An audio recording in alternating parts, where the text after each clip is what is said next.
Hallelujah. Hallelujah. Hallelujah. Tunejejwe n'Imana uyu mugoroba iki gicamunsi.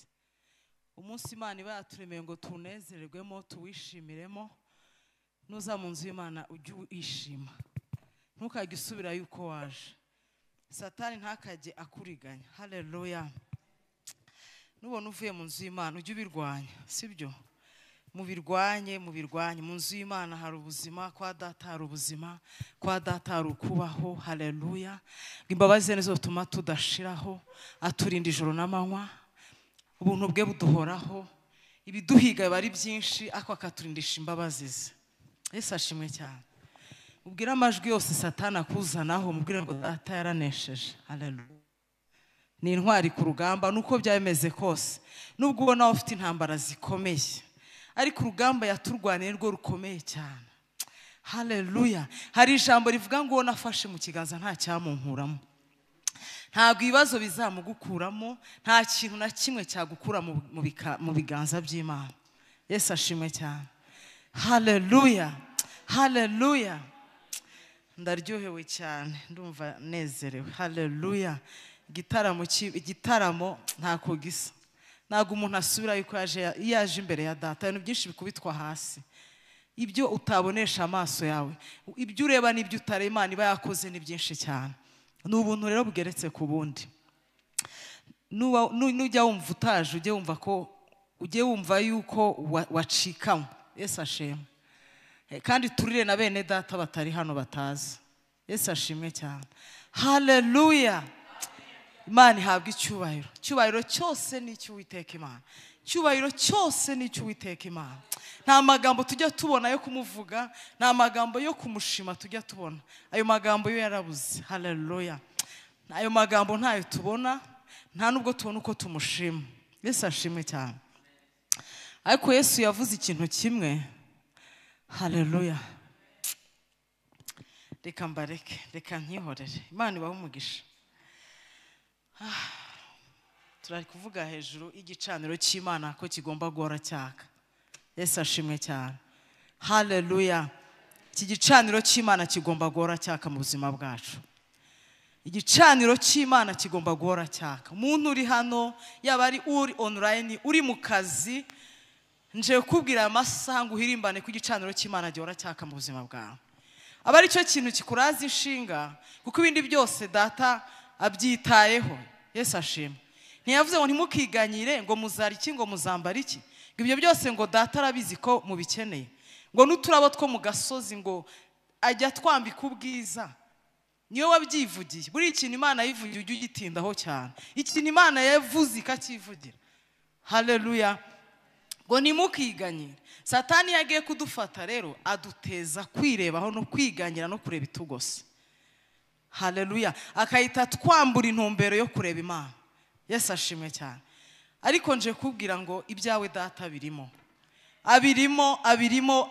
Nubwo uri kubona hari igihe umuntu aba ari mu buzima abona nta shusho. Ariko icyiza cy'Imana nuko ari Imana inyuranye ibihe.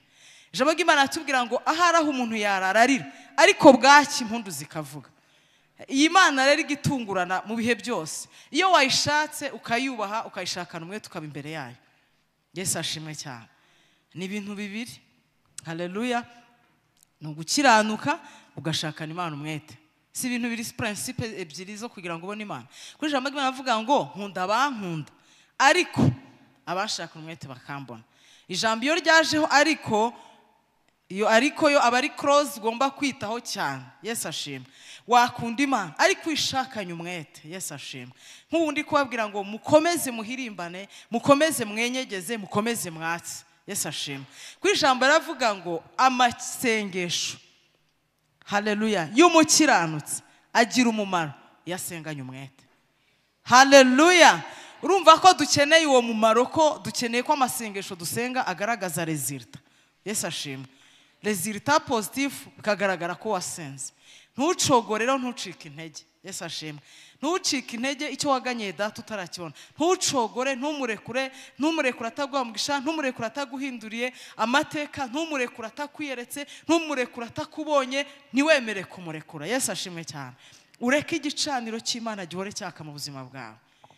wowe utabonetse aha uri mu rugo ahantu hose uri Yesu ashimwe ushobora kutaboneka mu nzu y'Imana kubera impamvu runaka ariko iyo wakije igicaniro cy'Imana ukanakirinda ahantu hose uri kirakomeza kikaka iyo cyatsi waruzi ko uri muri no muri business handi abantu wakira abantu benshi ushobora kuba uri gusenga winginga mu mutima uri connected n'ijuru kandi uri mu bantu Yesu ashimwe cyane haleluya igicaniro cy'Imana mu kirinde mu mitima yanyu kurenza ikindi kintu cyose warinda haleluya ijambo ry'Imana ryo rivuga ngo murinde imitima yanyu kuruta ibindi bintu byose birindwa muri ubuzima ngo ko ariho ubugingo bukomoka haleluya ubugingo ko Imana ikorana n'imitima cyane Yesu nashimwe rero turinde imitima yacu iyi mitima rero ntigicaniro cy'Imana kiba haleluya iyi mitima yacu n'ubuturo bw'Imana jambo riravuga ngo uri muri twebwe aruturi mu isi imbaraga uri muri wowe Kristo uri muri twebwe haleluya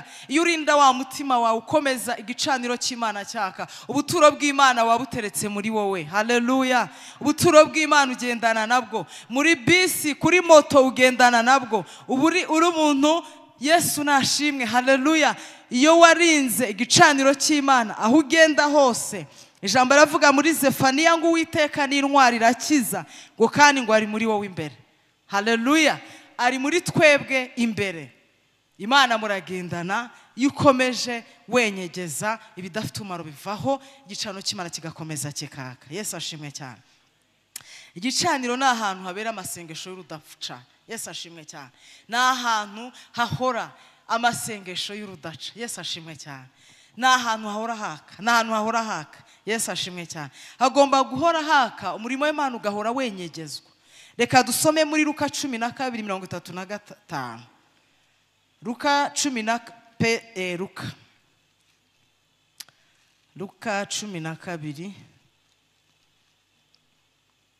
12:35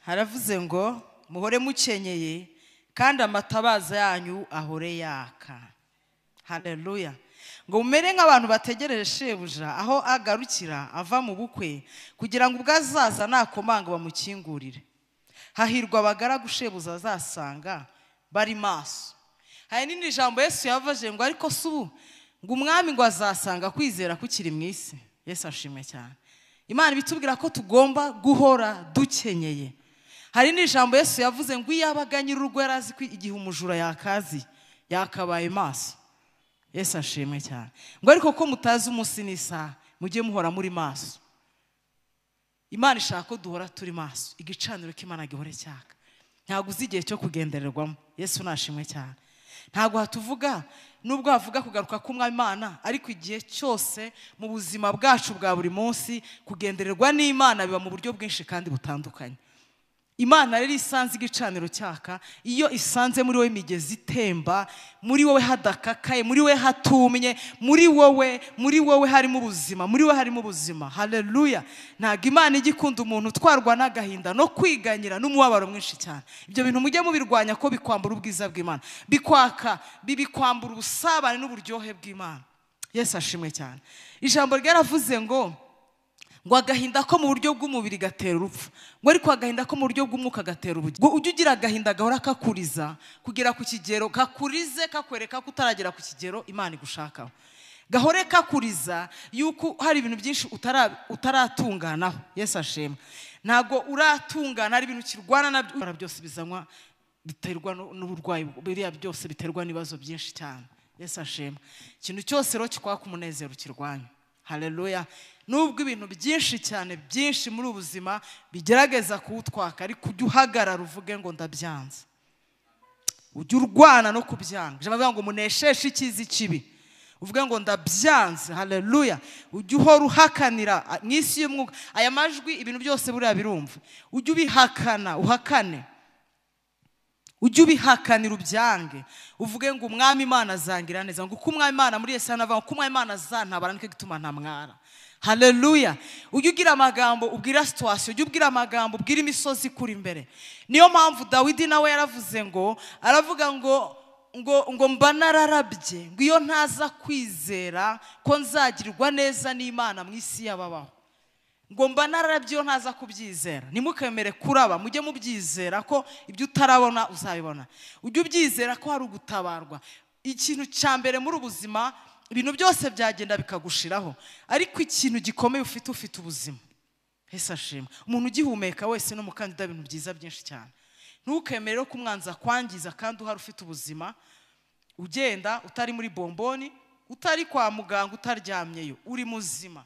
Haleluya. Hirimbana rero kuba muzima mu mwuka no mu birano hose, umere neza. Yesu nashimwe cyane. Impamvu guhora wenyegeza, iyo umuntu ahora yenyegeza, dore impamvu ya mbere, hari ibintu byinshi bikoreka mu buzima bwawe. Yesu ashimwe. Hari ibintu byinshi bikoreka iyo umuntu yakije igicaniro cy'Imana. Iyo igicaniro cy'Imana cyaka muri wowe, harimo umumaro mwinshi cyane. Hari ibintu byinshi bikoreka, hari ibintu byinshi Imana ikora. Kiriya gicaniro ubwacyo kirihagije kugira ibintu byinshi gikubita hasi. Iyo uhora ukenyegeza ibintu byinshi bikubikinaniza, hari ibintu byinshi cyambura ubushobozi, cyo kikadomina. Hari ibintu byinshi bikorerwa hari ahantu. Yesu nashimwe cyane. Ibintu byinshi birakoreka, ibyo ubonesha amaso n'ibyo utabona, ariko igihe cyose igicaniro kirimo kiraka, ujye umenya ngo hari ibintu birimo birakoreka mu isi y'umwuka. Ujye umenya ngo Imana iri mu kazi gakomeye cyane. Haleluya. Hari ingeso zirapfa, za kamere zikamenagurwa. Umuriro w'Imana iyo uri muraka muri wowe, hari ibintu byinshi cyane bikoreka. Yaba ari mu buzima bwawe bwa buri munsi, yaba ari ku buzima bwawe bwite, ku bw'umuryango wawe, ku bw'abawe, mu gihugu, mu itorero. Iyo igicaniro cyaka, hari ibintu byinshi Imana ikora. Yesu nashimwe cyane. Ikindi cya kabiri, gikirukana abadayimoni, ntabwo bakivogera. Yesu ashimwe cyane. Kirukana abadayimoni. Haleluya. Igicaniro cy'Imana kiri kwaka, kirukana abadayimoni. Isi y'umwijima iragenda, nubwo bakora ubukonikoni ntabwo bagufatisha, ntabwo bikunda. Hari abadayimoni ntabwo bagufatisha igicaniro cyawe cyaka, ntabwo igicaniro cy'umwijima cyakudomina, ntabwo bishoboka. Igicaniro cy'Imana gifite imbaraga nyinshi cyane. Niyo mpamvu mbabwira ngo mukenyegeze cyake mu buzima bwanyu. Mureke kigira imbaraga, mureke iki gicaniro kigwiza imbaraga. Ubwihirimbana ijoro n'amanywa, uhora ukirebera ko cyatsi, ko kirimo kiraka. Ntabwo abadayimoni bakivogera uko biboneye. Hari ibintu bitegera kino gicaniro. Uko ukomeza wegera intebe y'ubuntu. Haleluya.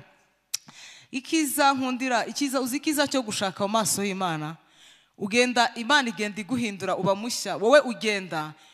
Niyo mpamvu ijambo ryavuze ngo iyo turi mu mubiri ngo tuba turi kure y'umwami wacu.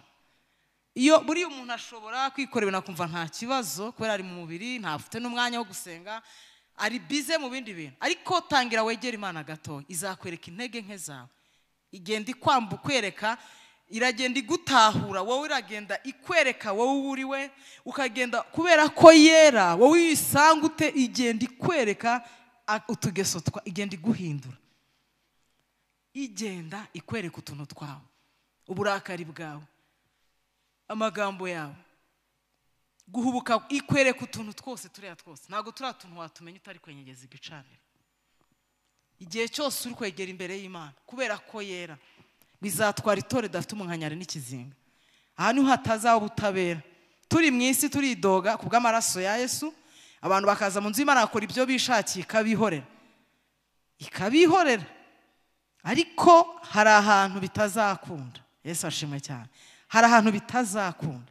Izatwara itorero ridafite umunkanyari n'ikizinga. Haleluya. Iyo rero ukomeza uyegera, ukomeza wenyegeza, haleluya, igenda igutunganya, igenda ikuboneza, igenda hari ibintu byinshi igukuraho. Haleluya. Ntabwo ushobora kwitahura udaha Imana umwanya uhagije, ntabwo byakunda. Ushobora kugira ngo nta kibazo ufite kandi ugifite. Haleluya. Mwuka wera ni ubasha gutahura umuntu. Bashobora no kukubwira n'intege nke zawe, uvuga ati nge ntimukambeshyere, ugahakana. Ariko mwuka wera iyo aje yemeza imitima, warakwemeza neza, ugahita ubona koko kamera ufite. Rero kwenyegeza igicaniro cy'Imana bigira umumaro munini. Hari n'umumaro, hari ibintu byinshi bikora, hari ibintu bikoreka, hari abadayimoni bahunga, bagahunga urugo rwawe, bagahunga ubuzima bwawe, imigambi bisha yose ikaburizwamo kuko wabashije kwenyegeza kiriya gicaniro cy'Imana. Haleluya. Igihe cyose umuntu yenyegeje igicaniro, hari ubundi buntu bujya bumanuka ku buzima bwe. Yesu ashimwe cyane. Kiri cya gatatu, habwa irindi hishurirwa. Yesu nashimwe cyane. Hari hishurirwa Imana igiha uriya muntu. ntabwo ushobora guhishurirwa uri mu kivunge. Yesu ashimwe cyane. Ntabwo ushobora kumva icyo Imana iri kuvugana nawe. Ntabwo wakumva ese Imana iri kumbwira iki, Imana irashaka nkora iki, ni iki kigiye gukurikiraho, ese ni iki icyerekezo. Ntabwo ushobora guhabwa icyerekezo gishya uri mu kivunge. Iyo uri umuntu rero wenyegeje igicaniro cy'Imana, iyo warinze igicaniro cy'Imana mu buzima bwawe kigahora cyaka, iyo gihora cyaka, imbaraga z'umucyo zigenda zidomina umwijima wose. Imbaraga z'umucyo, umucyo ugenda uba mwinshi cyane. Haleluya. Hari ibintu byinshi bikoreka, hari ibintu byinshi bikoreka. Iki gicaniro cy'Imana kirinzwe neza, iki gicaniro cy'Imana kirinzwe, hari ibintu byinshi bikoreka. Dusome mu Ngoma za mbere 21 26.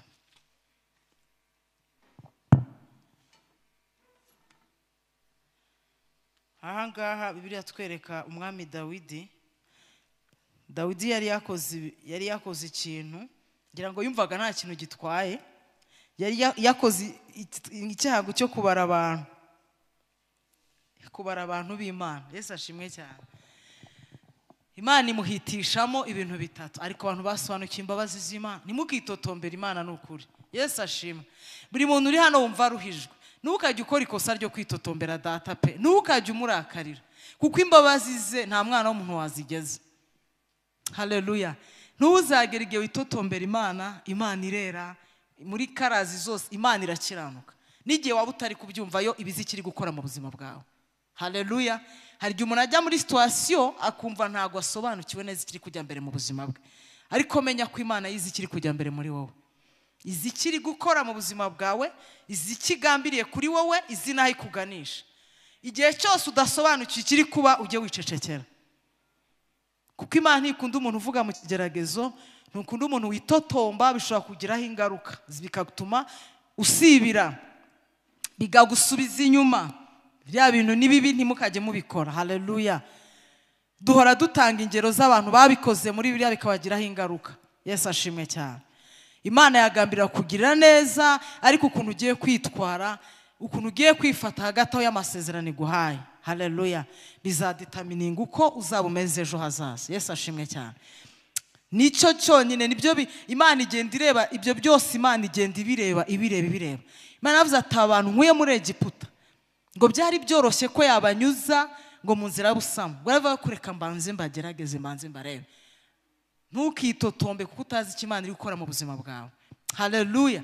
Ntugashidikanye ku Mana mu gihe ubona uri guca mu bintu utumva.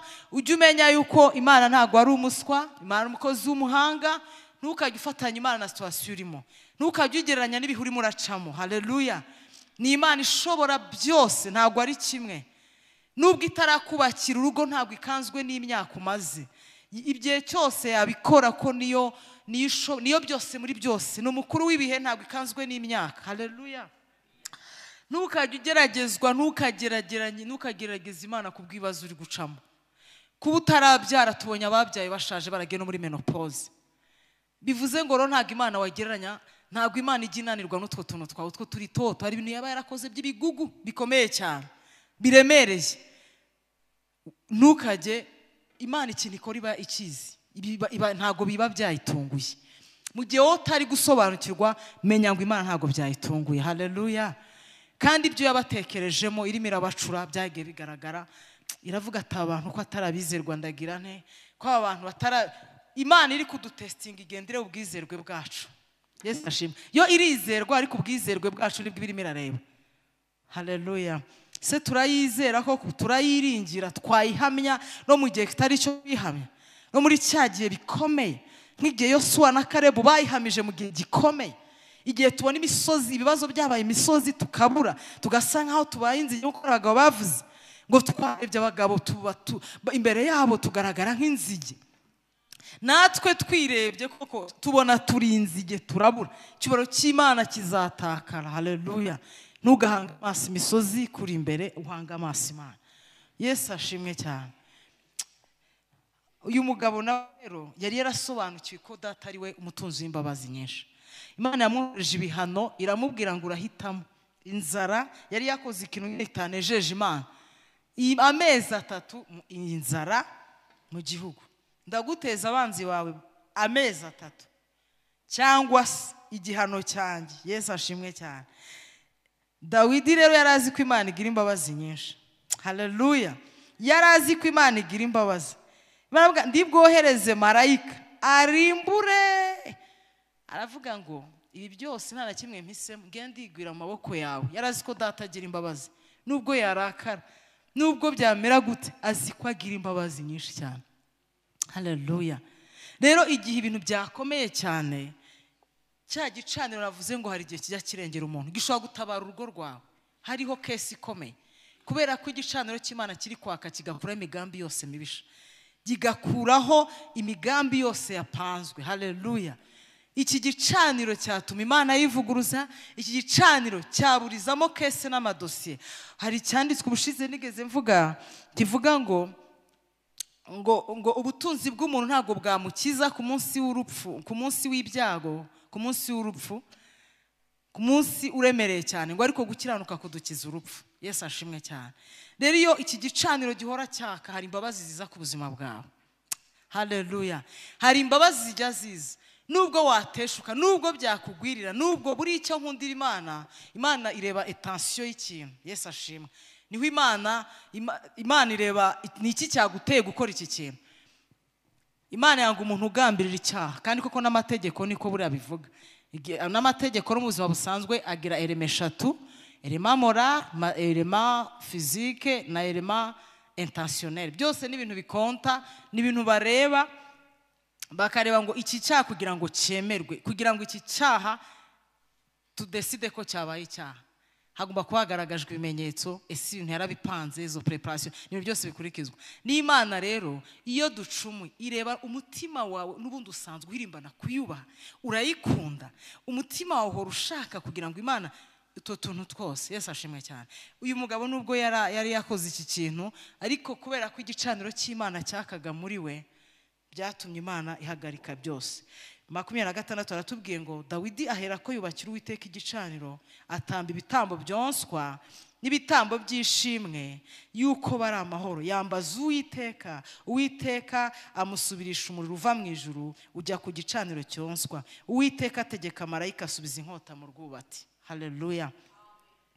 Cya gicaniro cyaka gihindura ibintu byinshi cyane. Yesu ashimwe cyane. Ujye ushaka ingingo ikurengera imbere y'Imana. Haleluya. Mureke igitambo cy'Imana tukirinde, mureke igitambo nako igicaniro cy'Imana. Yesu ashimwe. Igicaniro cy'Imana mureke duhore tukibera amaso. Haleluya. Kuko umwana w'umuntu wamo guteshuka, anytime wateshuka. Yesu ashimwe cyane. Ariko Imana yije ikareba umutima wawe, ikabona n'ubundi harimo imigezi itemba igisiyoni, imbabazi z'Imana ziramanuka. Haleluya. Muge mureka twe kugirana urubanza na ruto n'Imana, tujye duhirimbana, bituraza inshinga gukora ubushake bw'Imana, gukora icyo data ashaka. Tugiye reka turebe ingaruka rero z'igicaniro cyazimye. Iyo igicaniro cyazimye ibintu biba. Haleluya. Ibintu bijya biba iyo cyazimye. Iki gicaniro kigomba kurindwa mu kabyaramo. Haleluya. Igihe cyose igicaniro cy'Imana cyazimye, buriya gucumura hari ukuntu bikorohera, gukora icyaha biroroha, kandi wari uzi ko utabimenya ko wanagikoze. Ushobora kutabimenya, umuntu akaba yasengana icyaha agakomeza akakigendana akagikorana umurimo, kubera ko igicaniro cy'Imana cyamaze kuzima. Bibiri twereka Eli igicaniro cy'Imana ku ngoma ye, ku gihe cye yigeze igicaniro cy'Imana kizima. Yarashaje, abana be baragenda bakajya bagikora ibintu bibi cyane, bituma Imana ibabara. Igihe cyose igicaniro cy'Imana cyazimye, icyaha kirinjira. Ibintu bakoze ahantu babikoreye mu by'ukuri birenze ubwenge bw'umuntu, ni ahantu hadakwiye gukorerwa icyaha, ariko iyo cyazimye nta kintu utakora. Yesu ashimwe cyane. Iyo cyazimye uhangara ikintu utagahangaye gukora, ukora ikintu kiri skandale kubera ko igicaniro cy'Imana cyazimye. Umuntu yagukoresha ikintu gikomeye ukagikora, kandi ukumva ni ibisanzwe, ukumva nta cyabaye. Yesu ashimwe. Iyi ngaruka igicaniro cy'Imana iyo kizimye, uzabona kuntu urimo urakora ikintu utajya wajya guhangara gukora, ikintu watinyaga gukora ukumva kugikora biroroshye, ukajya wumva ni ibintu bisanzwe. Ntimukamenyere Imana, birimo ingaruka, harimo ibihano bikomeye cyane. Bakoze igitangaza, papa wabo arabihore, bakajya bamubwira nyine nawe akumva sintekereza ukuntu yari kubabwira ati ntimuzonge no kucyegera. Yarabyumvaga nyine ati by'Imana nawe yarabizi ko bizitazaba byiza, ariko igicaniro bari bagihindanyije, bakijimije. Yesu ashimye cyane. Haleluya. Hazamo utuntu twinshi cyane, umuntu atangira kujya acumura, ukinjirwamo n'umwuka wo gusebanya, kugayana, kuvuga ibintu biraho, ukumva ibintu nta kibazo, ukicara ugatebya mugasebya umuntu ukumva nta kibazo kandi muri abarokore.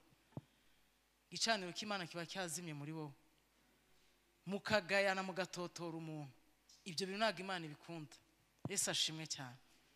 Hari ijambo rivuga ngo mugire umutima nk'uwari muri Kristo Yesu, kandi ngo dutere ikirenge muke.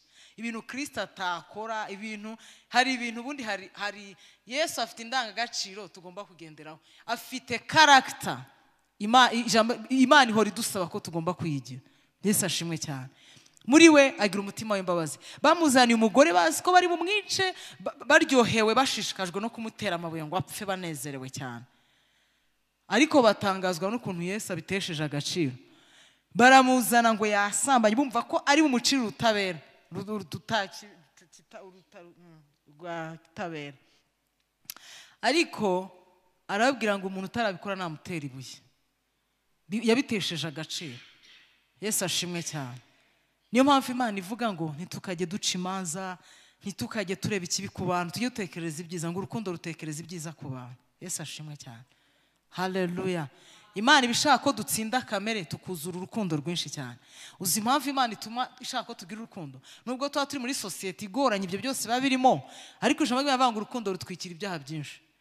Buriya ufite urukundo rwinshi, niyo mpamvu n'Imana igira imbabazi abantu bakundana nayo, abantu batse ubushuti bwayo hagati yayo nabo, kubera rwa rukundo nyine. N'igihe bibaye ngombwa ko wateshutse, imbabazi z'Imana ziba zihari, kubera ko urukundo ubwarwo rurahagije gukavaringa ibyaha. Imana yavuze ngo murugire rero, ngo mukundane, ngo niryo tegeko rikomeye mbahaye riruta ayandi. Kubera ko twiyo twababaye, ngo biravuga, hari ijambo rivuga ngo uburakari ko budasoza ibyo gukiranuka, niko mu migani havuga. Iyo twarakaye dukora ibintu bitari byiza, ariko ibintu dukoreye mu rukundo, ibintu byose dukoreye mu rukundo bibasha kutwambutsa iminsi n'ibihe. Habamo kubabarira, ukaba wihanganye, ukikaruma, ukihangana, udahutiraho, kuko biravuga urukundo ntiruhutiraho, ntirutekereza ikibi ku bantu. Ni byinshi cyane. Bibiliya ivuga mu Bakorinto 13:1 havuga urukundo urwo ari rwo Imana ishaka uko rumeze. Ariko iriya jambo riteye ubwoba, nuko tunagiye kuvuga ku rukundo, ariko ayo magambo tuyasomye uhita wumva ugiye gukunda bushyashya. Guhinduka ni buri munsi, ni bushyashya. Ntituzigera tubwira Imana ngo twarasenze cyane, ngo twaragukoreye cyane, ngo twagize gutya. Umwuka wacu wa nyuma, kugeza Yesu aje gutwara itorero, kugeza imvi ziba ruyenze, tuzaguma dukwere, ngo tuzaguma kwera, ngo no mu busaza bwacu tuzaguma duhinduke. Mu gukecura tugomba guhirimbana gukiranuka, tugomba guhirimbana gukora ibyo Imana ishaka. Haleluya. Kuko biriya nibivuga ngo abakiranutse, abo bera bari mu isi, abo nibo banezeza, nibo batuma Imana yishima. Haleluya. Iyo ikubonye uri umukiranutse uri mu ijuru, abo ngabo, abo izo mfura, abo bera bo mu isi ngo nizo mfura Imana yishimira. Yesu ashimwe. Wowe uhirimbana uri mu kazi, ahantu hose Imana ikabona ufite guhirimbana ibyayo, ugahirimbana ibyayo, ari byidusaba. Yesu ashimwe. Ari byidushakaho. Haleluya. Ngo isi nibizuye n'iby'Uwiteka, iki dushakaho ni imitima gusa. Rero igihe cyose ingaruka, igihe cyose icyo gicaniro muri wowe cyazimye, bino bintu uzahura nabyo. Uzasanga utwo tuntu twakuzuye. Ikindi cya kabiri, uba mu buzima bufite ubwoba. Bizakwereka ko igicaniro cyawe cyadohotse. Haleluya. Igicaniro cy'umuntu iyo cyadohotse agira ubwoba bwinshi cyane. Utwazwa igitugu n'izindi mbaraga, ugira guhangayika gukabije. Haleluya. kubera ko ubwoba akwibaza ubwoba aho biri bugereranya n'icyaha. Muzi ko birivuga ngo hanze mu byahishe ngo hanze hazaba abanyabwoba n'abarozi n'abasambanyi. Ibivuze ngo ubwoba wagira muri ubuzima kandi turumva ko nta cyaha wakoze. Situation yaguteye ubwoba imbere y'Imana wacumuye kubera ko immediately tushidikanya ku Mana imbaraga zayo kandi Imana igikunda umuntu wishidikanyaho. Bibiliya iravuga ngo umukiranutsi azashira ubwoba nk'intare. Igihe cyose rero igicaniro cyazimye uzuzurwamo n'umwuka w'ubwoba, guteshuka, bituma uhangayika cyane, bitume wumvira amajwi yose agutwaje igitugu. Kandi aya majwi yose akwambura kumva ijwi ry'Imana. Ntabwo ijwi ry'Imana ushobora kuryumva uri mu kajagari, ushobora kuryumva ibintu byinshi biri mu mutima wawe bibyiganiramo. Igihe cyose wagize ubwoba, rwanya uyu mwuka w'ubwoba ku buzima bwawe. Ikirere cyawe kiba cyatatswe n'imbaraga z'umwijima. Uba wabaye atake. Yesu ashimwe cyane. Bibiliya iratubwira abagabo, kananga ingero z'abagabo nka babiri bagize ubwoba, bagira ubwoba, bari abagabo b'intwari bakomeye cyane. Haleluya. Igicaniro cy'Imana cyazimye biragatsindwa. Iyo kiri kwaka wakoreshwa ibikomeye, niyo cyazimye wakora bibi. Yesu ashimwe. Bibiliya itwereka umugabo witwa Eliya yakoreshejwe ibintu bikomeye cyane, bikomeye by'imbaraga, ariko igitondo kimwe umwuka w'ubwoba uramukubita kubera ko Yezebeli yivuze gusa. Mushidodi kaza arivuze, munyamahanga. Yesu ashimwe cyane. Niterime abantu babo ku bicaniro by'umwijima. Yesu ashimwe cyane. Haleluya. Yezebeli ni umukobwa wavutse mu bicaniro by'umwijima. Ntago yubahaga Imana, ariko ararakara avuga amagambo. Satani buriya ibikangisho wumva by'abantu bivuga biriya ni ibikangisho by'amagambo, ntago byakura icyo Imana yakuvuzeho. Nkubwije ukuri, nubwo bakuvuga bakagutuka, nubwo bakwicara bakakuvuga abantu, nubwo mu isi y'umwijima bagenda bakagutongera, ntibizakura icyo Imana yakuvuzeho. Imana yavuze ngo uko nabigambiriye niko bizaba. Ndi Imana ireba iherezo mu itangira. Iravuga ngo nge ndiho, nduwo ndiwe. Imana ni ndiho muri passé futur, niyo ntago ihinduka. Iyo avuze ngo nzakugirira neza, nubwo ikuzimu hazikuka, Imana izaho bizaca, izi nzira bizanyuramo ikakugirira neza, ikakwicaza aho yashatse kuzicara, babirwanya batabirwanya. Uko byamera kose icyo Imana yakugambiriyeho. Yobu yarageragejwe aruhijwe cyane, ariko arangije aravuga ngo nge nzi yuko ushobora byose, nta kibasha kurogoya umugambi wawe. Nubwo yarababaye, nubwo yarakuweho iby'agaciro, abana be baragiye, ubutunzi buragiye, abantu bamushizeho, uzi kubona inshuti zigushiraho, usigarana imbeho yo mu mutima, usigarana ibyuho, wambara ubusa. Yesu ashimwe cyane. Arangije aravuga ngo ariko nzi yuko Uwiteka ashobora byose, nta kibasha kurogoya umugambi we. Uko yarabyizeye niko byamusohoreye, uko yarabyizeye niko byasohoye. Haleluya. Bibiliya ijya imbwira ngo uko utekereza ni kuri. Ujye utinda kuko utekereza cyane ko biriya bifitanye isano n'ukuri. Haleluya. Buri wese akwiye guhindura mindset ye kubera ko Imana niho ikorera. Haleluya. Iyo uri umuntu wo kwizera, ufite kwizera, Imana izakwereka nk'umuntu wizera. Yesu ashimwe cyane. Ngiye mbwira abantu ngo ntukajye ugeneralize Imana ko buri wese afite Imana ye uko ayibona n'uko ayumva. Twese tuyakira bitandukanye, tuyumva bitandukanye. Haleluya. Hari ijambo rivuga ngo iyi Mana ngo ku munyabwenge ijya yigaragaza nk'umunyabwenge. Bivuze ngo wowe ukutekereza, ukuyizera ni kwizako, uko uyizera, nkuko Bibiliya itwereka abantu bagiye bayihamya mu bikomeye, baravuga ngo n'ukuri turayizeye, nubwo byagenda gutya twe twarinda dupfa tukizera tutayishidikanyaho. Mugiye murwanya umwuka utumwe mushidikanya ku Mana. Ngo ku munyabwenge nzigaragaza nk'umunyabwenge, ngo ku munyembabazi nigaragaze nk'umunyembabazi, ngo ku kigoryi ngo nigaragaze nk'ugoramye. Bivuze ngo imitekerereze yawe izahwana n'uko uzabona Imana.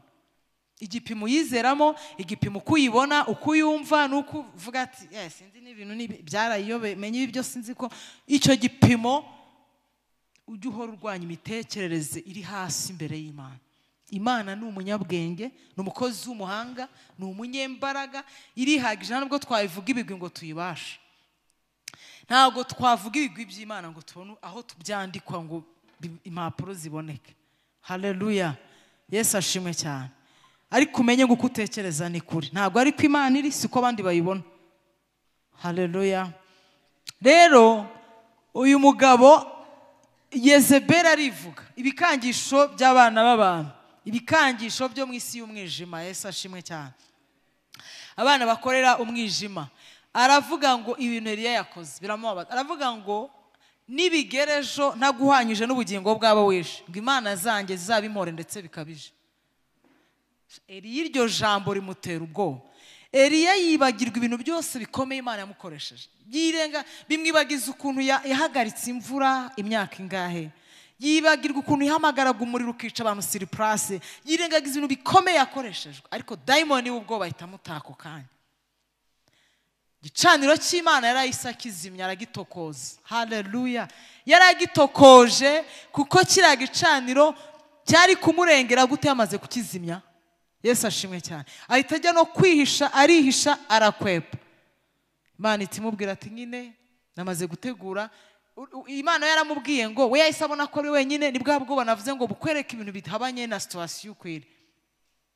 Ubwoba bukwereka ibihabanye, bukwereka ibintu bihabanye cyane na situation. Abantu bose yabishe ngo nanjye ari kumiga nijye usigaye. Imana ambwira ngo ntago yabishe, hari ibihumbi bitarapfukamira Bayali, hari ibihumbi 7 bihari bitarapfukamira Bayali. Haleluya. Ajya kwihisha mu minyobo. Ni kuri ibibazo bijya bidutwara mu minyobo, mu bibazo, mu gahinda, mu majune, ukirirwa uryamye kubera agahinda, ukabura uko ubigenza, ukananirwa koga, ukambara ibyo ubonye kubera agahinda n'umubabaro kubera situation. Kandi Imana inyuranya situation. Ukumeze ejo siko ushaka kuba umeze. Ibihe birahinduka. Haleluya. Abantu bakakuvaho ngo kanaka inshuti zanjye zaragiye. Imana izana izindi nziza. Uzi ukuntu izifite nyinshi.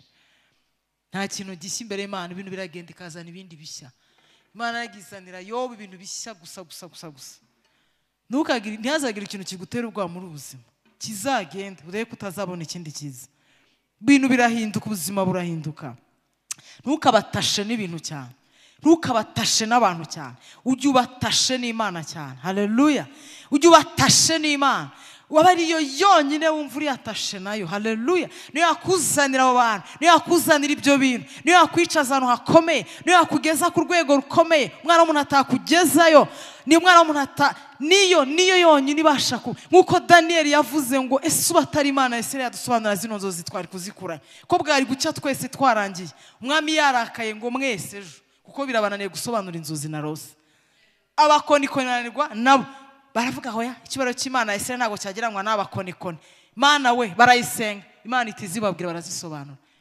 Daniyeli avuga ngo Mana uri Imana ikura hasi ugashyira hejuru, uri Imana ikenura, uri Imana y'imikabambi ukimura abandi, uri Imana inyuranye bikanyurana. Avuga imbaraga z'Imana. Yesu ashimwe cyane. Iyi Mana itabaje urayibona. Ni benshi sinatanga izo ngero zose ngo ndangize, ariko Imana ntukayishidikanyeho kuko irihagije cyane. Rero ishobora byose. Yarabavuganiye ahantu hakomeye mu ntebe zikomeye, ba Daniel, ba Yosefu bagezweho n'Imana. Gusa tuvugishije ukuri, nk'ahantu Imana yagejeje Yosefu, nta ruhare rwa papa we, bene nyina baranamugurishije umuryango wabo, nta n'ikintu. Uri umuryango uri aho ngaho, ubuzima bwe bwari mu biganza by'Imana. Rero ikomeze ku Mana, izakugeza ahantu umwana w'umuntu atakugeza. Haleluya. Izakugeza ahantu hakomeye, aho amashuri atakugeza, aho bimenyane aho hahandi wowe udasingira. Imana irabasha kuhageza umuntu. Imana ibasha kuhakugeza kuko ikorera ngo ibirenze ibyo twibwira, ngo nibyo dutekereza. Ngo bitewe n'iki? Ngo n'imbaraga zidukoreramo ko zingana. Haleluya. Ibasha gukora ibirenze ibyo nge nibwira n'ibyo ntekereza. Haleluya. Undi mugabo rero wa kabiri n'umugabo witwa Yohana umubatiza. Yesu ashimwe cyane. Yohana umubatiza yahamije Kristo, aramuvuga yari yaramuhanuriwe kandi avuga ko azaba integuza ye. Kandi avuga Yesu neza gutya yaramuzi, ntiyamubwirwaga. Ariko dayimoni w'ubwoba iyo yaje ahita atuma utafocus. Uriya mu dayimoni mubi cyane, uzata intumbero, uzahita neza ucanganyukirwa. Uriya mwuka wakwinjiye ni mubi cyane. Ari muri gereza aravuga ngo ese nk'uko umuntu wese ashobora kugeragezwa ari mu bihe bikomeye cyane, arimo arahura n'ibintu bikomeye muremereye akavuga ariko iyi niyo Mana twavuganye. Imana koko niyo igira imbabazi, ya magambo yose nabwiye gushidikanya ku Mana. Hari ahantu mugiye muhava kiriya gikombe ntimukagitindaho, ni kibi cyane. Kiriya ni kibi cyane, ni kibi cyane. Kuko Yohana yibajije kuri Yesu kandi amuzi, yaramuhamije. Arangije aravuga ngo ariko ngo mugende mumumbarize ngo niwe cyangwa dutegereze undi. Can you imagine? Kandi niyo wamuvuze. Bivuze ngo ntago yavugaga, bivuze ngo situation zitazi tuvugisha amangambure twese, zikatuvugisha ibintu bitari dukwiye kuvuga kubera ibihe n'iminsi. Situation nimbi rero, nimukemere gutinda muri ibyo bikombe bikomeye bibi cyane. Biriya bishobora kubabuza amahirwe, destiny yanyu ntimuyinjiremo neza, kubera ko buriya habaye kwakira amasezerano n'intera yo kuyageramo n'ikindi. Mujye murinda hano hagati niho hakomeye cyane, kuko hano hagati intwari zarahaguye. Haleluya. Yesu aramubwira ngo mugende umubwire ngo, arababwira ngo mubwire ngo ibitangaza bikoreka, abantu barahumuka, impumyi zirahumuka, ibirema birakira. Arangije avuga ngo ariko hahirwa ibyanjye bitazagusha. Yesu ashimwe. Hahirwa uw'ibyanjye bitazagusha. Murumva ayo magambo? Nawe muri ibyo bigeragezo mujye mwibuka gutyo nk'uko Yesu yabwiye Yohana. Yohana yaramuhamije, igitondo kimwe aravuga ati mumbarize niba ari we, niba dutegereje uwundi. Haleluya. Dayimoni w'ubwoba uhita utuma utafocus. Uyu mudayimoni aragatsindwa n'Imana. Uyu mwuka w'ubwoba ni mubi. Mugiye muwusenya, musenye ibyo bicaniro by'ubwoba. Yesu ashimwe cyane. Haleluya. Imana ibaho umugisha. Ikindi, murwana muri gusenya muri kubaka kino gicaniro cy'Imana muri mwebwe, mujye musenya ibicaniro bitatu. Hano harimo abajene benshi.